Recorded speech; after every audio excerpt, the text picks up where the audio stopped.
Halo, salam jumpa, salam persaudaraan. Dalam video-video lalu saya sudah memperbincangkan dan sekarang juga kita perbincangkan tentang bagaimana caranya menyerang iblis, menyerang setan ataukah roh-roh jahat itu. Kali lalu saya sudah katakan bahwa yang pertama kita mesti miliki ialah iman kepada Allah. Dan karena itu banyak berdoa dan berdoa kepada Tuhan. Minta bantuan Tuhan. Minta bantuan Bunda Maria, Tuhan Yesus, para malaikat Allah, ataukah juga malaikat Mikael, panglima perang itu. Minta bantuan mereka untuk membantu kita mengusir roh jahat itu, ataukah setan, ataukah juga iblis itu. Cara yang berikut ialah ambillah air suci dan garam yang sudah diberkati itu. Bagaimana caranya? Lihat saja kalau sampai orang bersangkutan merontak karena terserang iblis, minta bantuan orang lain, kemudian baringkanlah pasien itu di tempat tidurnya. Ataukah juga duduk yang bagus di atas kursi. Dan kemudian ambillah air suci. Kemudian gosoklah air suci itu pada muka dia. Gosok beberapa kali. Sampai dia sadar. Karena apa? Dengan air suci itu iblis takut. Karena yang bertindak saat itu bukanlah pribadi kita manusia, tetapi Allah yang bertindak melalui sang pelaku, sang pelayan itu. Jangan sekali takut menghadap iblis. Asal saja kita bernaung di bawah bimbingan Allah. Kalau dia sudah diam sama sekali, artinya sudah tenang betul-betul, barulah ambil garam itu. Garam itu hendaklah hambur sekeliling tempat tidurnya, kamarnya di mana dia berbareng di situ, tetapi juga dalam rumah atau juga di luar rumah, bahkan juga tempatkanlah garam di atas palang pintu masuk rumah, ataukah juga pintu masuk dari sang pasien ini. Supaya apa? Supaya setan tidak berani masuk lagi ke tempat di mana pasien ini berbaring. Saudara sekalian, jangan takut. Tidak perlu takut, karena ada jalan untuk kita mengatasinya. Tuhan pasti bantu kita. Selain air suci dan garam, ada juga benda-benda lain yang saya mau katakan sekarang ini. Seandainya dia masih merontak, Anda pakai air suci itu dan ternyata tidak bisa mengatasinya, ambillah lilin itu yang sudah diberkati itu.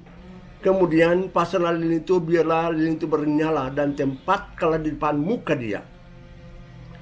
Biar iblis melihat lilin yang bernyala itu. Sudah lihat? Iblis takut sekali kalau melihat lilin bernyala. Apalagi kalau asapnya sampai ke hidung dia. Iblis tidak mampu mencium asap dari lilin itu. Dia akan lari, tinggalkan pasien ini. Kalau sampai tidak ada lilin, carilah salib. Ambil salib itu. Kemudian salib itu yang sudah diberkati, tempatkanlah di muka dia.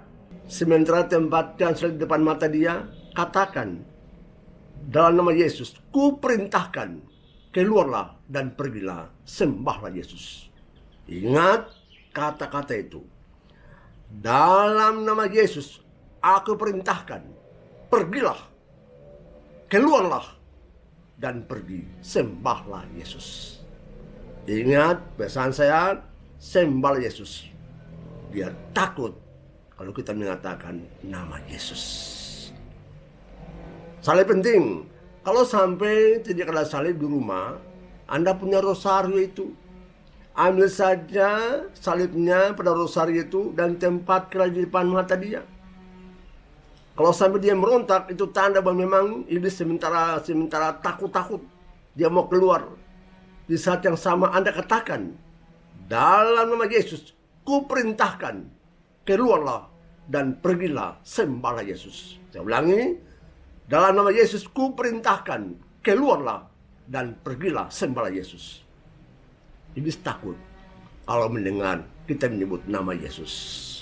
Saudara sekalian, tidak perlu takut.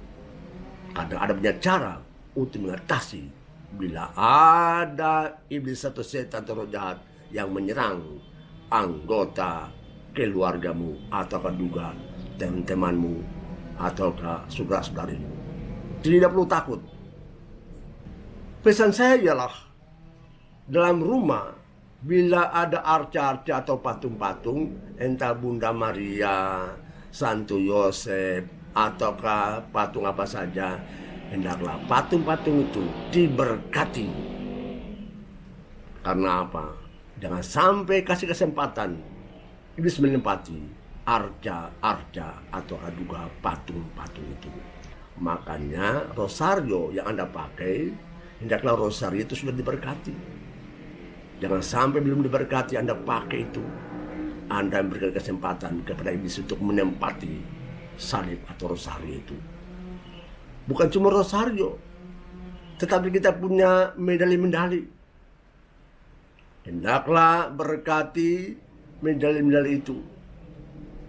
Dan pada saatnya, kalau sampai tidak ada apa-apa, Anda juga bisa menggunakan medali itu untuk mengusir roh-roh jahat yang sementara ada di rumah atau juga sementara mengganggu anggota-anggota keluarga.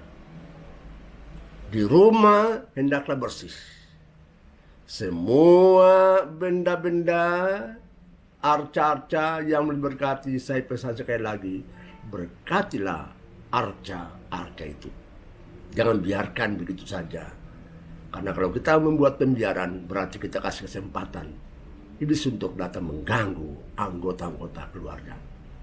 Kalau sampai sudah tenang sekali, Anda buat berbagai macam acara, upacara untuk pengusiran setan, dan orang ini sudah tenang betul, saya katakan jangan lupa garamnya hamburlah di sekitar kamar dia, tetapi juga dalam rumahnya, supaya sungguh-sungguh iblis takut masuk kembali ke tempat itu.